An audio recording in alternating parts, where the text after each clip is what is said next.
Okay guys, so I think let us just start si tuanze tu alafu if you missed this webinar, I think itakuwa recorded, itakuwa uploaded on YouTube on our channel Prefix Tigers, itakuwa pia uploaded kwenye website yetu prefixtigers.com, so you don't have to worry.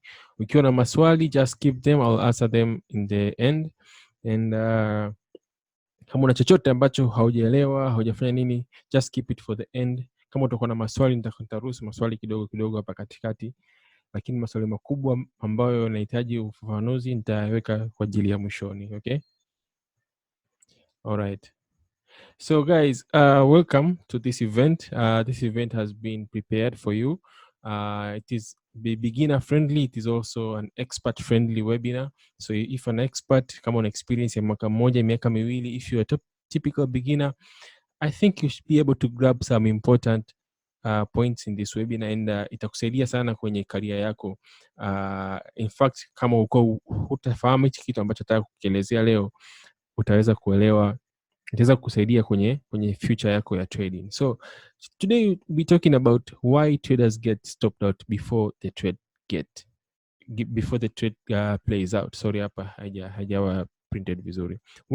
Why traders get stopped out before the trade plays out, like unakuta there is umeingia kwenye trade, then unfortunately you get stopped out, alafu the trade goes in your way, ulikuwa umepatia kabisa, unaanza kusema oh, what's happening, you know. Now this has been happening over and over and over, and to be honest, even me imenikuta mara kibao. But we have to understand, why does this happen? Because if you don't understand why does this happen, you'll never make money in trading. So today we're going to talk about how does this happen. We're going to look at different scenarios. We're also going to talk about why does it happen, what does it mean when it happens, and we're going to talk about the buyer's failing process. I should give you some chart examples. If you can't understand why does it happen, you'll be losing money consistently, day in, day out, and that's not what we're here for. We're here to learn and keep being consistently profitable. We shall talk about the scenarios, why does it happen, what does it mean, and the buyer's failing process. Again, kama huelewi chochote, just save the question for the end and I'll pass through every question. Okay, so let me skip to the whiteboard. Why does it happen? So I'll give you the scenarios. Let's say you are in a buying opportunity, you're in a bullish market. So the market is running up, right? Then suddenly you see something like this, a pullback, a pullback, a pullback, then a pullback. Then you enter the market here, right? You enter the market at this point. Then suddenly the market comes down, takes you out, because most of the traders ukiwauliza, hata ukienda kwenye forums, ukienda kwenye big websites, atakwambia where do you put your stop loss, atakwambia below structure, atakwambia make a stop loss hapa. Unaona? Kwa hiyo what happens next? What happens is the market goes down, inamtoa. Then unfortunately the market booms, rallies up. How many times have you been faced by this kind of situation? How many times? Just be honest with you. How many times? To me, like 1,000 times. Another situation, this is situation A. Situation A. And this again, I'm going to give you situation B. Situation B. Situation B, iko hivi. The market is going up, then we had a serious pullback, then the market like goes up, then it's like say, okay, now we are going up. You enter the market here, the market goes up well, then boom, take you out, then continue with its own move to the upside. Asa hizi situations zote mbili zinazoongelea, sio kwamba ulikuwa umekosea kuingia, sio kwamba entry yako, sio kwamba ulikuwa umekosea your prediction kwamba the market is going to go up. The big reason is umekosea kuwa na entry. How many times? Guys are saying a lot of times. It's true. A lot of times these things happen. Personally mwenyewe imenikuta mara nyingi, like unaingia kwenye soko hapa, then soko linashuka chini linakutoa, ukomeka stop loss yako hapa kizembe, soko linaendelea safari yake, unasema oh my god, what has happened? Nilikuwa nimepatia hii. Alafu at the end of the day unabaki, you have never made money and the market has gone your way. Now without figuring out the why, you'll never be able to to make money, and you'll eventually quit. I can tell you, you quit if you can't understand why does this happen. Now, why does this happen? Let's go to the next page.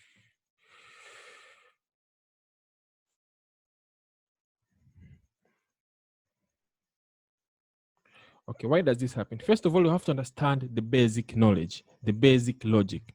Like kuna logic inasema, the lower the price invites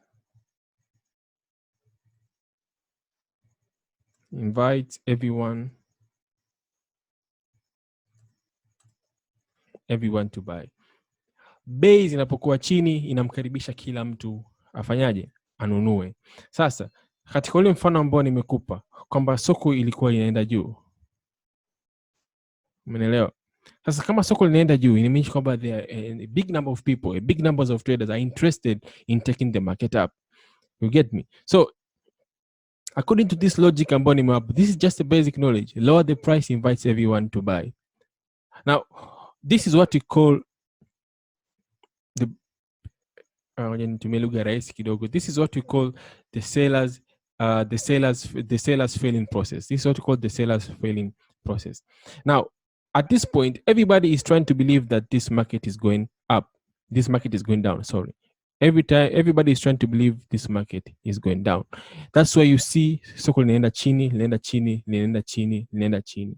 So if you can't understand the basic knowledge, everyone is the big players are trying to buy when the price is here low, here down. As if you're a rookie trader, what happens is that you get caught in this sellers failing process. Kama wewe ni rookie trader, unajikuta umeingia kwenye huu mkombo wa sellers failing process. Kwa sababu gani? I'll be sitting down. I'm not an amateur anymore. Kwa mimi nakaa chini nasema let them buy. Let them sell. They keep pushing the price down and down and down until I get my entry down here where it is cheaper. Then I buy and the market goes up. So the logic here is kwamba big players always wait for price to go down, then react after that. This is why it happens. Why a lot of low traders, small retail traders wanahangaika kwenye hizi process. I'll give you even a real chart example alafu mtajionea wenyewe. Like a lot of traders wanahangaika na nini? Wanahangaika na hii process na hapa katikati. They're trying to play here. Your job is not to play here. Your job is to participate in this big swing. I know that there's a big swing right here and there's another one coming after this consolidation, after this pullback. If I can't understand the process, if I can't understand the logic, the seller's failing process, I mean that I'll be caught in this scenario here and I'll end up losing money each and every time I get big moves. Remember, the seller's failing process or the consolidation process takes much time compared to this impulse moves, the swing moves. Umeelewa? Kwa hiyo, kadri unapopoteza muda wako kuhangaika hapa katikati, you lose a lot of money. And you'll be spending a lot of time. Kwa sababu hapa this inachukua muda. Kama imechukua siku moja itachukua hata siku 3. Itachukua siku 4, consolidation nyingine itachukua siku 5, siku 6. Umeona? Kwa hiyo don't get yani usikamatike kwenye nini? Kwenye sellers failing process kwa sababu you lose a lot of money. People are trying to sell here, buy here, sell here. Umeona? At the end of the day, stop loss zinatolewa. Every trader ana mtindo wa kuweka stop loss above structure. This is not what we want. Okay, so let's say soko limeenda juu sasa. Soko limeenda juu. Then you start seeing pullbacks. Okay. I'm waiting for the price to come down. That's a check, right? I'm waiting to get the best, lowest price. Ukienda dukani, you always want to bargain and get the best, lowest available price. So when we come and sell later, I will sell at a margin. So if I sell up here, I have no chance of becoming profitable. But if I wait and buy here, if I buy here, I have no chance of being profitable because price itashuka chini before it goes up again. So all I have to do is to wait for price to come down and get the lowest possible price available.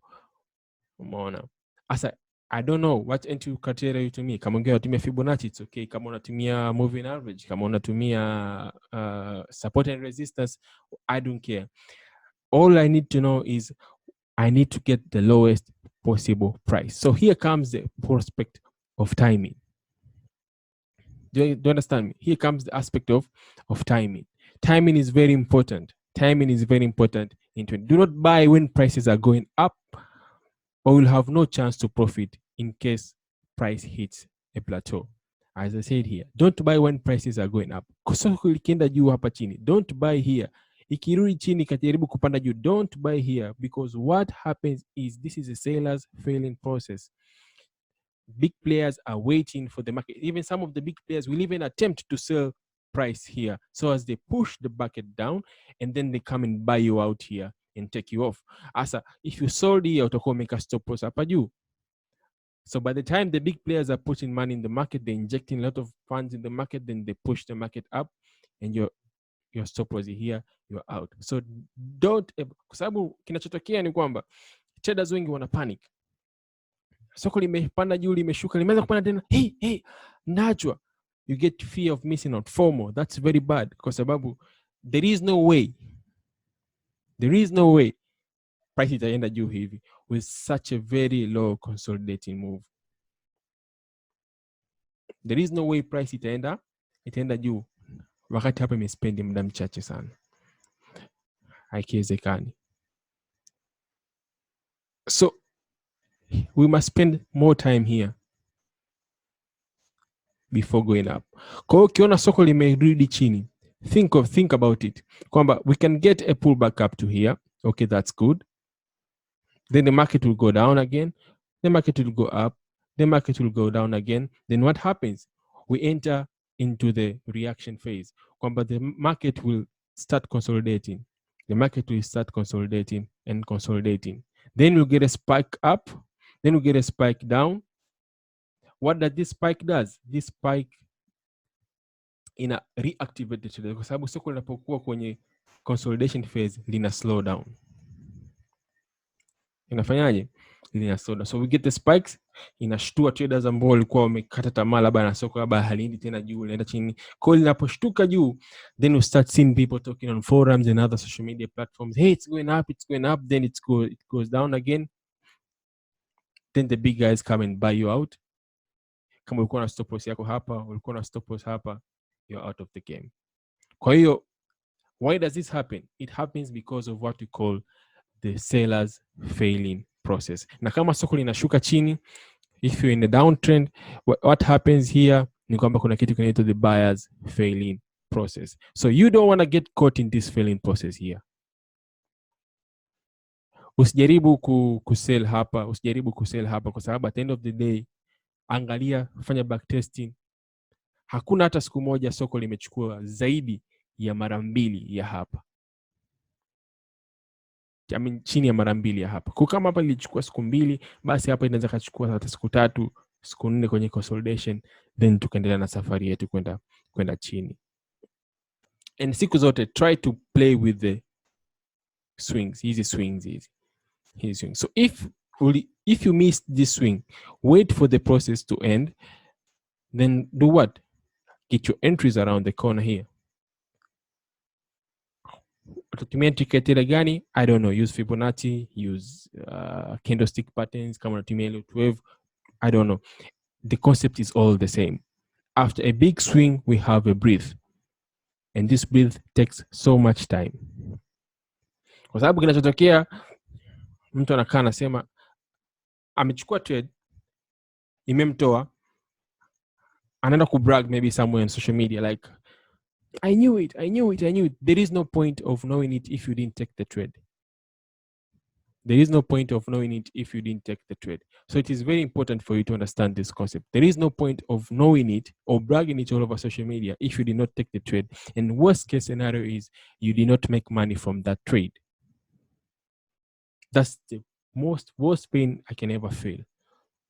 I bragged about the trade, but I didn't follow the rules, and I lose money, and the trade went in my way. So I'll just have social media posters showing that I made money, but in real sense, I didn't make any money. Listen, guys, I want to give you something very important here. Usifurahie running profits hata siku moja, kwa sababu they are not real profits until it hits your bank account. Paka pale umewithdraw ile pesa imefika kwenye bank account yako, that's when you should be happy.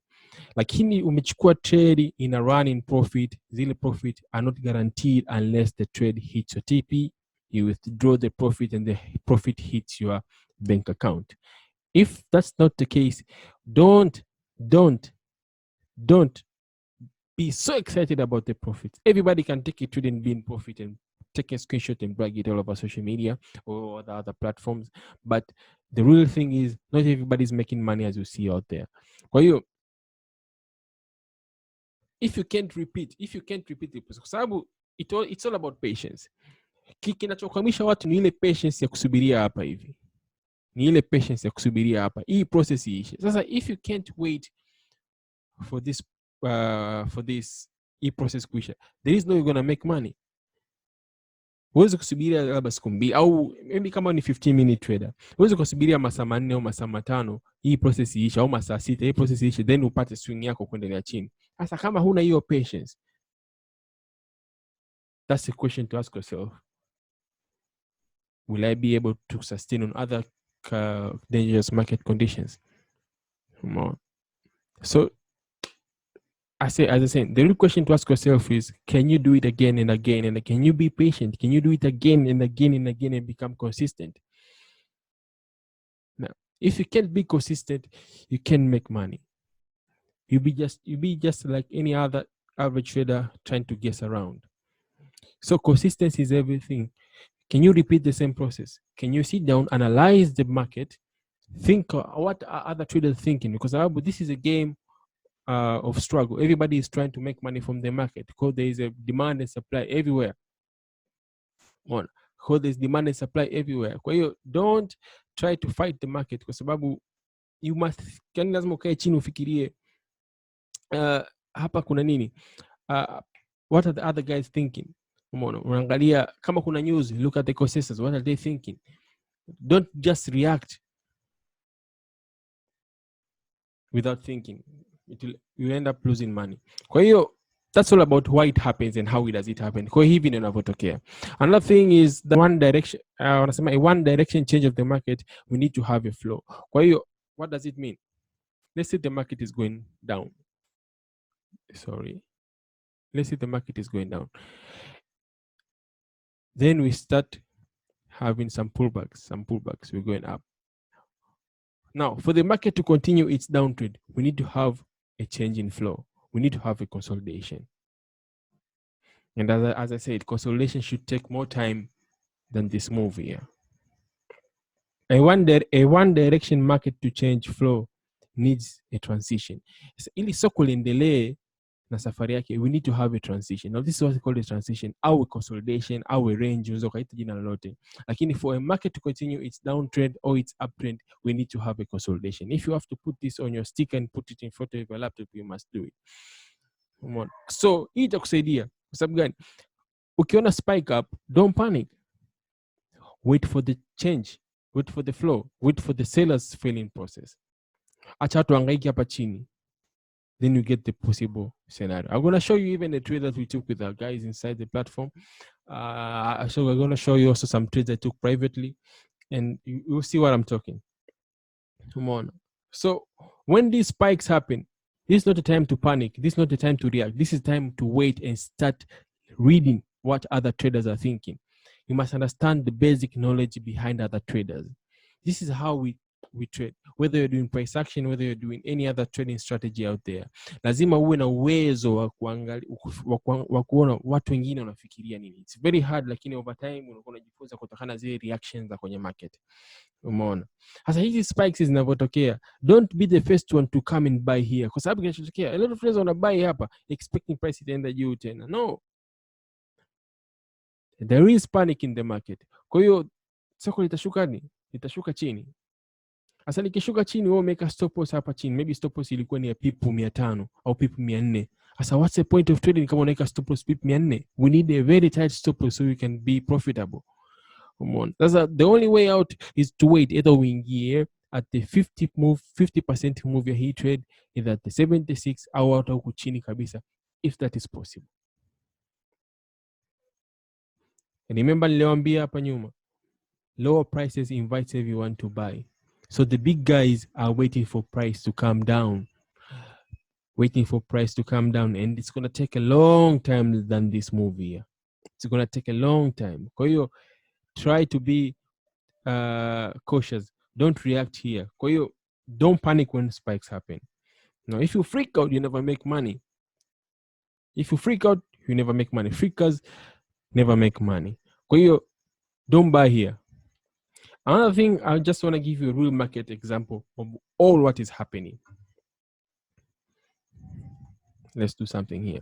So let's talk about when the market is going down now. We are trying to sell, right? So soko linakuwa linashuka chini. Tap. Then you come in the market, unakuta soko limespike down. You're like, oh, what's happening? I missed this move. Okay, chillax. Because what is going to happen is you're going to get the same move down here, but it's not going to be as fast as you think. Itachukua muda. So what happens is the lower time frame guys, let's say this is 4 hour. This is a H4 time frame. What happens is kwenye 1 hour, kwenye 15 minutes, kwenye 30 minutes, buyers wanaanza kubuy you. Buyers wanaanza kubuy, wanna buy. They're trying to push the market up. Then suddenly we always get a spike down. Come on. Now, if you are smart enough, don't come and sell here. Kama ukishindwa kusell hapa, don't sell here. Kwa sababu kutakuwa hamna point kwamba ni sasa na mtu alisell pia hapa. Kwa sababu prices ziko sawa huko pembeni. Kwa hiyo don't sell here. Don't panic. Kwa sababu what will happen is usually 9 out of 10 times the market will come back up again. Will come up back again. Then we shall have a consolidation phase. Then the market will spike up. Now this is where you get your entries. This is where you enter. Kwa sababu ukiingia hapa utaweka stop loss yako hapa juu. Do you understand me?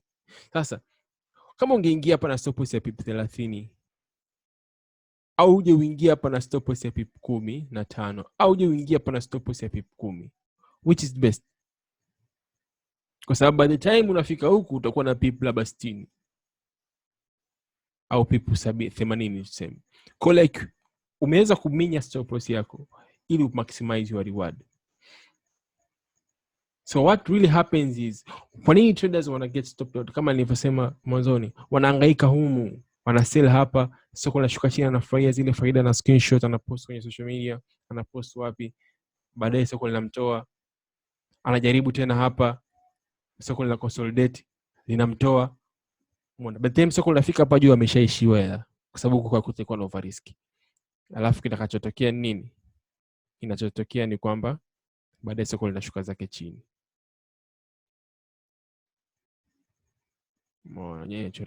Soko linashuka chini tap. This is what happens. The brokers and the big guys are very smart. They want you to participate. And they want you to participate when the market is ranging. See, you lose a lot of money. Unapata an emotional stress hapa kwa sababu hakuna ile feeling, hakuna feeling mbaya kama umeingia hapa uko kwenye faida then unakuja unatolewa. Then baadaye unasemaje, labda hapa ndo mwisho, utaingia hapo utaweka stop loss hapa juu. Soko litakutoa tena. Utaingia hapa soko litaingia kwenye consolidation. Kesho yake asubuhi umeka stop loss maybe hapa juu inakutoa tena. Umeona? Baadaye soko linapanda hapa juu. The big guys inject money in the market. Wanaingia hapa, they put their stop loss up here. Then they sell to the downside. They sell out every guy that was bashing around here. This is what happens kwenye soko. Now this is what we call the buyers selling process. Huku kama the market is going down, kama the market is going up, in it the sellers failing process. Every buyer here is going to fail 100%. Every buyer is going to fail 100%. Every seller who is trying to sell here is going to fail 100%. That I can assure you. Maybe the scalpers ambao wanaingia hapa wanatoka hapa. But if you try to participate here, you're going to fail. Kwa hiyo, as I said, transition is the most important aspect to remember. Transition the range au nini. No trade, no transition. No transition, no trade. Sorry, no transition, no trade. If you can't see this transition here, don't trade. So you must be patient kusubiri hii transition. Au inaitwa the sellers failing, the buyers, the sellers failing process.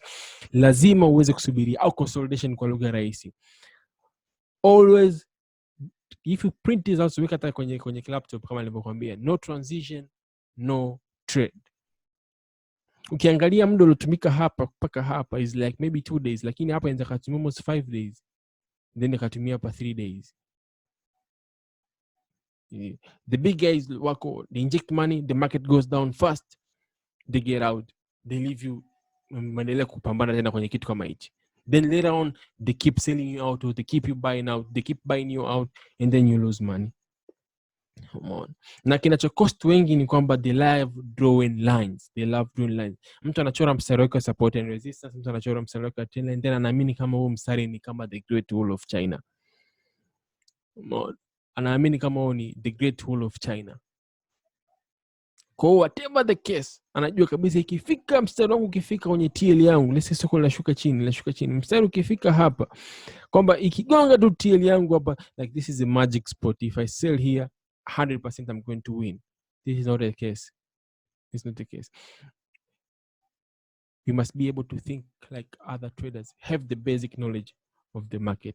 Without that, my friend, you're going to lose money each and every day, and you're going to quit at the end. And I don't love seeing people quit. Sababu, all through my career, mesa trading 5 years ago, I've seen dozens of traders quitting because of the same logic. People can't think about what other traders are thinking, what other participants are thinking. Kwa sababu mtu anaingia sokoni anahisi kama yuko mwenyewe vile. No, there are millions and billions of people participating in the same market. So like, just be able to understand this process. People quit. I'm telling you, I have my close friends who quit.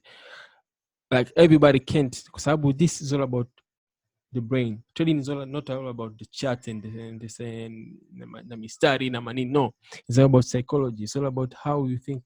It's about how is your thought process. Unafikiria vipi unapoingia sokoni. So unaingia tu kama tunaenda dukani au unaenda wapi. You won't be successful that way. Kwa hiyo, understand this. No transition, no trade. No transition, no trade. So you better write this down. Another thing I tried to give you, I want to give you the real chart example. I want to give you the trade that we took with our guys in the platform. Alafu, we shall proceed. I want to give you a real life example. I'm going to share. I'm going to share the screen here. I hope everybody anaona screen yangu. Anaona chat yangu. I hope everybody anaona chat yangu. Okay. Okay. So nitakupa mfano mmoja. Hii ni GU. We had a very big spike to the downside. To the downside. I was waiting for this pair ni almost wiki ya 3 sasa hivi. I was waiting to go short kwenye hii pair. Lakini nilivyoona hii spike imekuja hapa chini. I knew I want to participate on another swing like this kuja chini. Lakini siwezi kuingia hapa, I want this kwa sababu hii ni GBP USD. The least stop loss utapata ni pipo 50. The least stop loss you can get, it is 50 pips. Umeona? Na hii trade ukiangalia limeingia na stop loss ya pipo 50. Sasa, kwa nini sitaki kuingia? Nikiingia hapa, I'll have to put my stop loss above the structure here. Now this is a major structure. Atakuja kwenye daily utaona this is a major structure. This is a major structure. And I want to put my stop loss up here because at least this is a safe zone. Hata nikitolewa, I know my setup is wrong.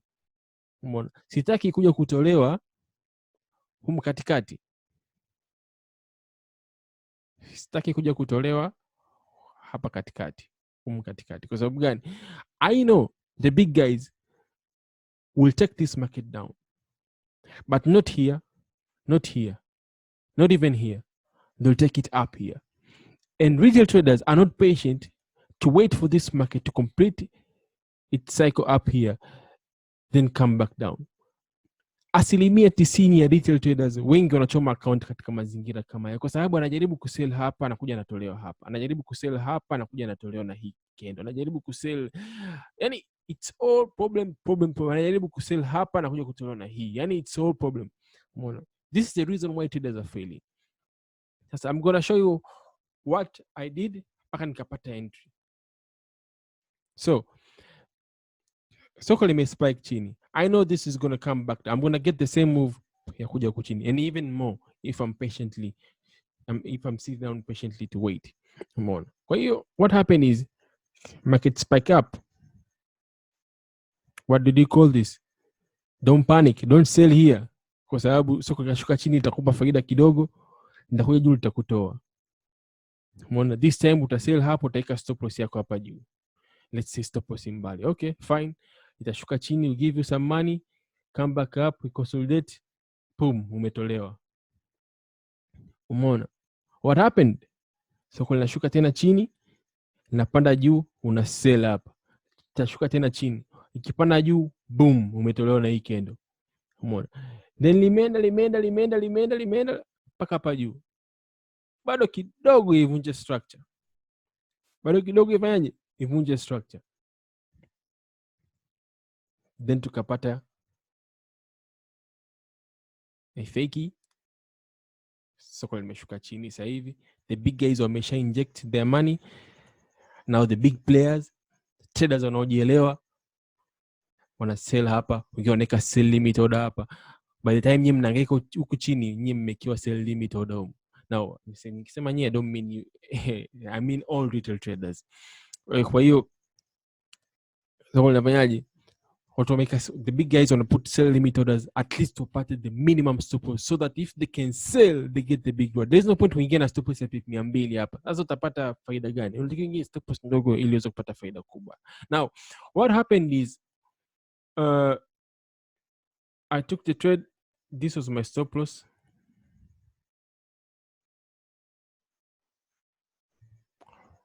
My stop loss was 50 pips.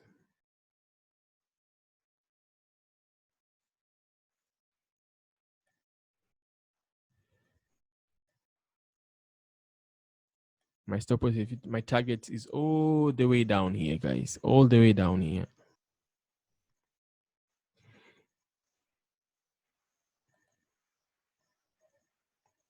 Target is all the way down here. Sasa ukiangalia reward yake hapa, it is 1 to 26. So like whatever the amount you may risk, I'm gonna get 26 times. Now this is trading kwa sababu you risk small expecting to get the big one. Sasa hii swing inaweza kuchukua wiki 3 mpaka wiki 4 sometimes, lakini it is worth it kuliko kuja kuhangaika na hizi, kwa sababu hizi unaziita change. Unaona, panic traders wengi wanahangaika hapa hivi. Sasa this trade tulituma kwenye setup. I'm gonna show you right now your rooms. I'll show you.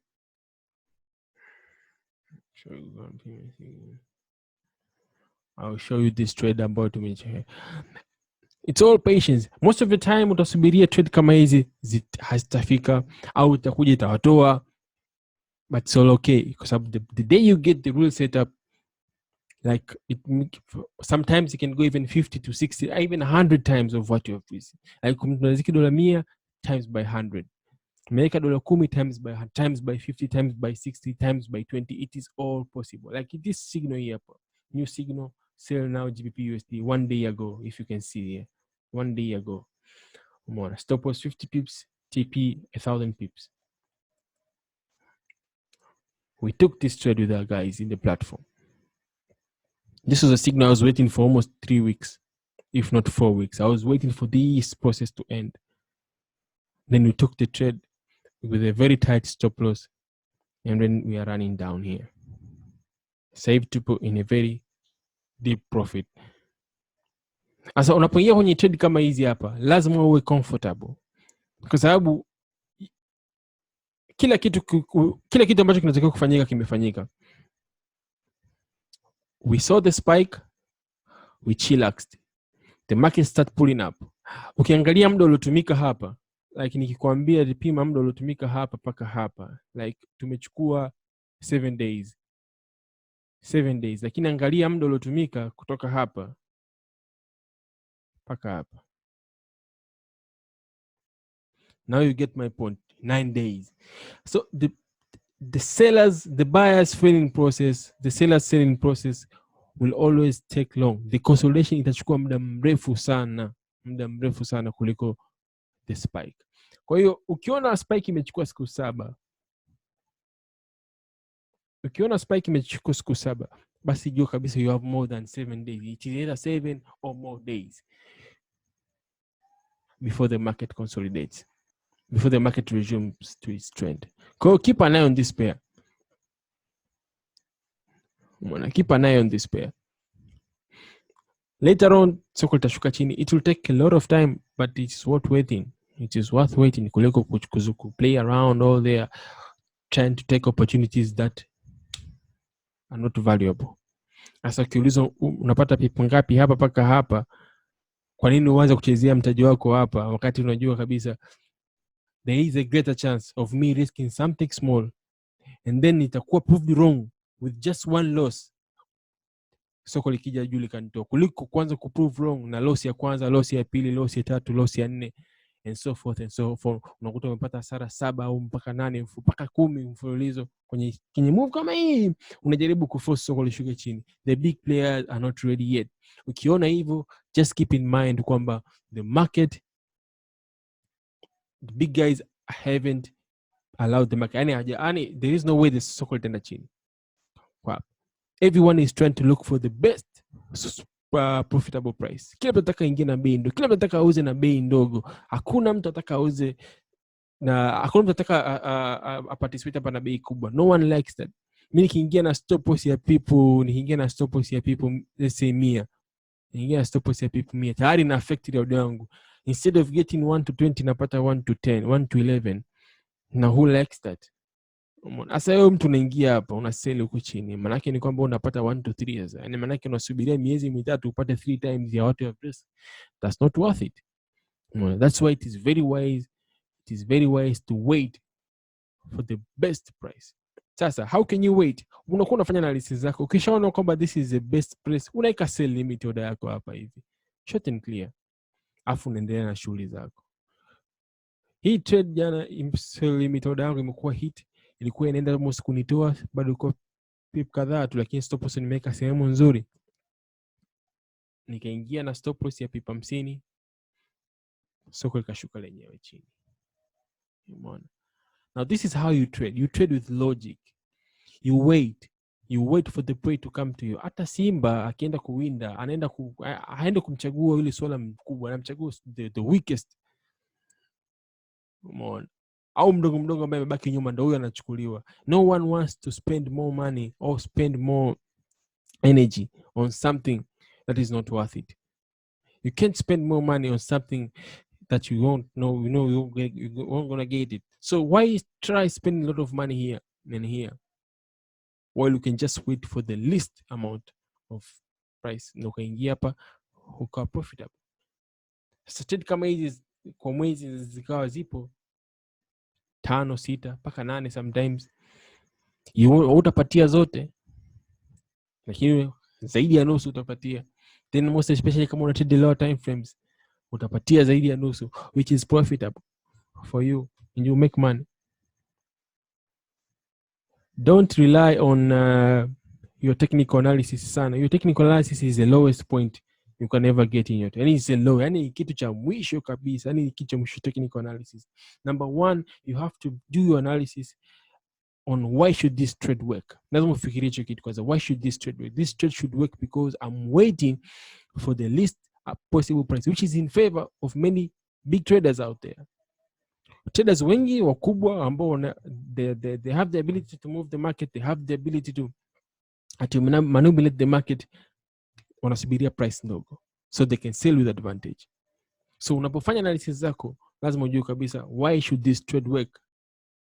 That's number one. Number two, what are the fundamentals around the market? What are the fundamentals? What is the news going around? What is the news saying around? You can't enter this trade blindly. Lazima uangalie what's the news around. Umeona, kwa sababu rumors is what make the market move. The panic is installed, then people start reacting. And more people react, the more the market is moving. Umeona. Kwa hiyo then lastly nakuja technical analysis zako sasa. Umeshaangalia this trade should work kwa sababu ya kitu fulani, fundamentals are in favor. Then the last thing is now technical analysis. Umeona. Technical analysis is the lowest, lakini sasa kinachoshangaza traders wengi ni kwamba they take technical analysis, they put it on top. Then they believe the technical analysis is 100%. That doesn't work that way. Come on. So if you focus on the singular chart pattern, yani kwa mfano kama chart pattern hii hapa, if just focus on the pattern kama hizi, just focus on these patterns day in, day out, day out. Make sure that you can repeat the process. Come on. Always make sure you can repeat the process. Hichi kitu nilikuwa nasema sana. The real question to ask yourself is, can you do it again and again and again consistently? Can you repeat it? You saw the opportunity, you took the trade. Okay, good. Can you repeat it again? Can you repeat it again? Can you repeat it again? Because if you can't repeat, then you're a gambler. You're not a trader. You still have to spend more time in the markets first. Lazima uwe na uwezo wa kurepeat the same chart pattern. Sasa ukiona wewe una trade leo pattern hii, kesho una trade pattern hii, kesho una trade pattern hii, unakuwa na series and series of pattern, maana yake ni hujakomaa bado kama trader. Hujakomaa na hii industry ni ngumu, na ndio maana watu wengi inachukua must miaka hata 3 au miaka 2 kukomaa au ku realize kwamba risk management ndio kila kitu. So lazima uwe na hiyo notion kwamba can you do it again? Can you do it again? Can you be consistent with it? Up to that point, you're not a good trader yet. If you can't repeat this process. Most of the day traders ambao unakutana nao, man, muda mwingine unasema this guy should just leave trading akafanya biashara nyingine, kwa sababu wanakuwa na ile very poor mentality ya trading. Trading just like any other business. Leo hii ukifanya biashara nyingine, mtu yuko razi kusubiri miaka 4, miaka 6. Mtu kipanda miti yako unaanza kuanza mwaka huu au mwaka ujao. Hiyo ni that's the story of 8 to 10 years or even 20 years from now.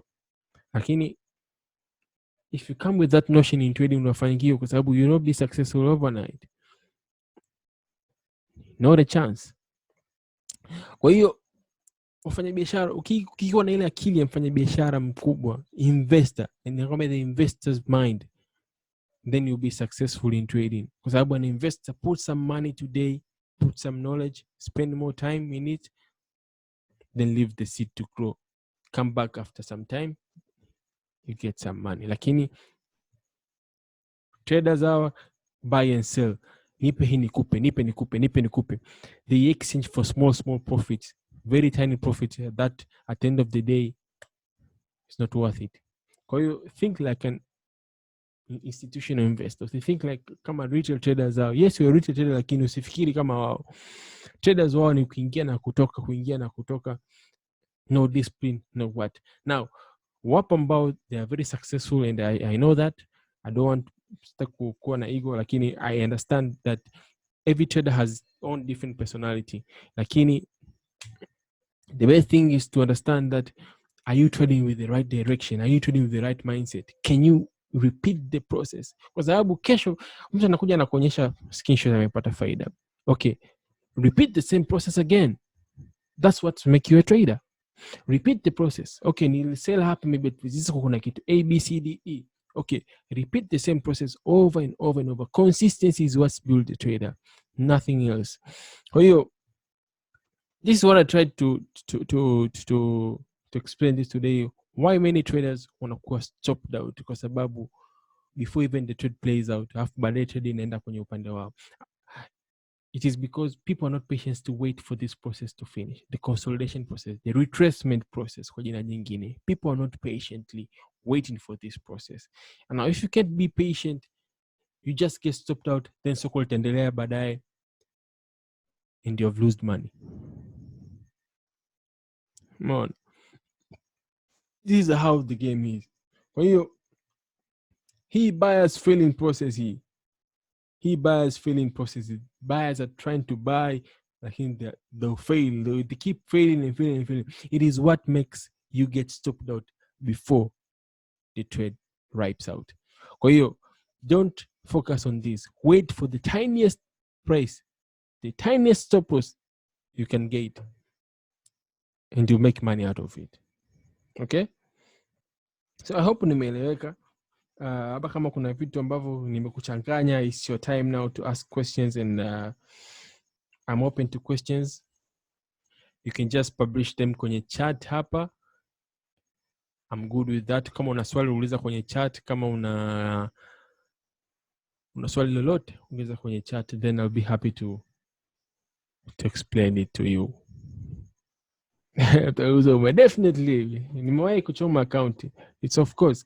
Yani hakuna trader ambaye hajawahi kuchoma account. Na atakayekwambia hajawahi kuchoma account hiyo ni muongo. Yani wewe ni muongo. Yani lazima uchome tena, especially kama unaanza, lazima uchome account. Nimewapa story, I lose $600 in one day. It was back in 2015. Unaona? Kwa hiyo kuchoma account ni jambo la kawaida kama trader. Kwa sababu gani? Inakuwa ni it's a very common thing. Kwa sababu new traders wanapoanza sokoni, want to make money. Kwa hiyo unakuta unafanya all sorts of mistake kwenye soko. All sorts of mistake kwenye soko unafanya. Sasa hizo mistakes unazofanya, utakuwa ni mtu mwenye bahati sana kama unafanya makosa alafu ukaacha kufanya kosa la risk management. You are a very different trader. Kwa hiyo huwa nashangaa mtu anaposema sijawahi kuchoma account. That's a lie. Kila mtu amesha kuchoma account at any time at any point in his career.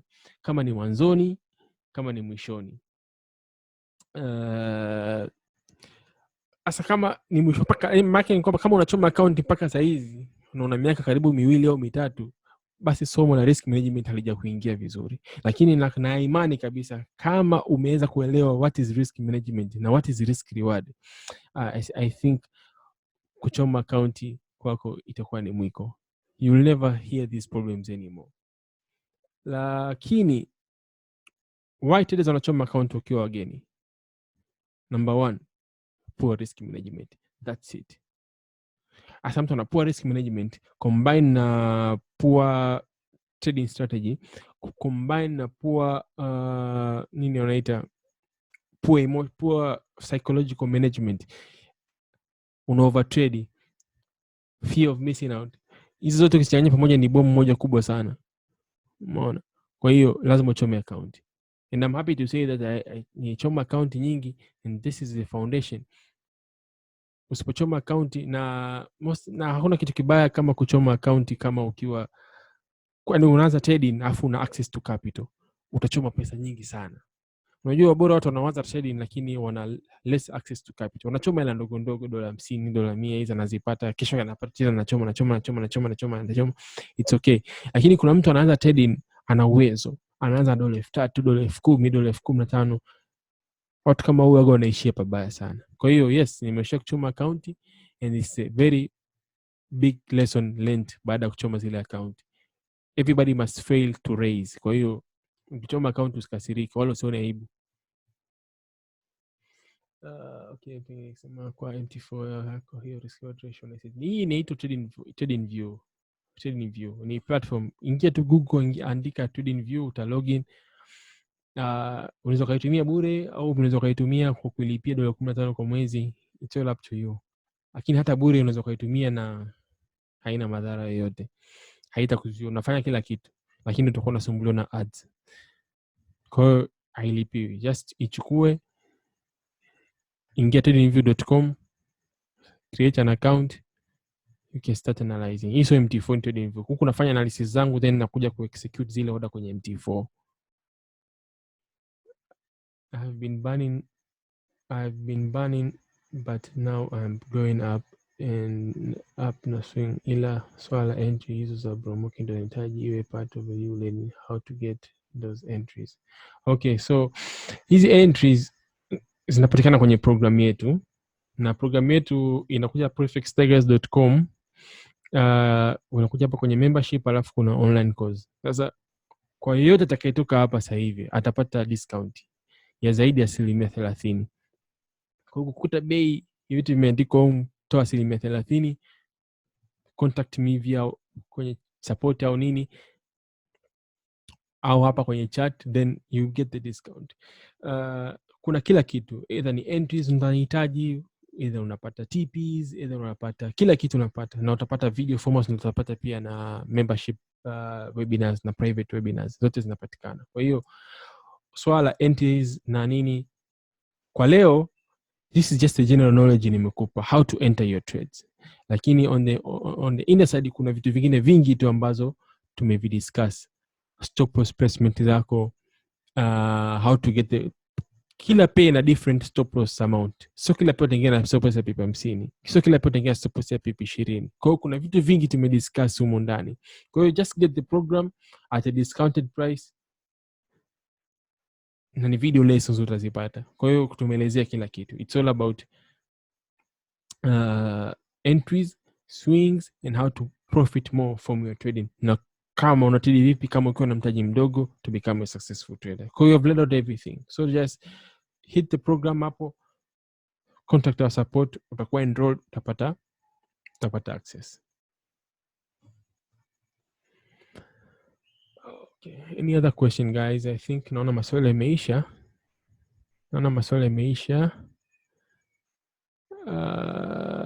Okay. I'm not swali nyingine tena. Guys, kama kuna mtu ana swali ya mwisho, I give chance for another 2 questions. Alafu na wind up the session.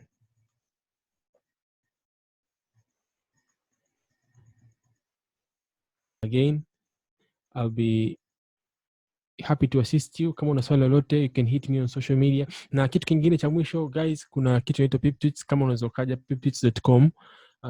It's a new platform. It's a social media platform for traders, for forex traders. Kwa hiyo kama unahisi Instagram, unahisi Facebook, unahisi kwamba there is no motivation, hakuna motivation ya kwa ajili ya kusoma, hakuna empowerment, hakuna nini, there is a community for you guys. Inaitwa piptweets.com. These guys have done a very great job in creating this community, and I think it's for you guys.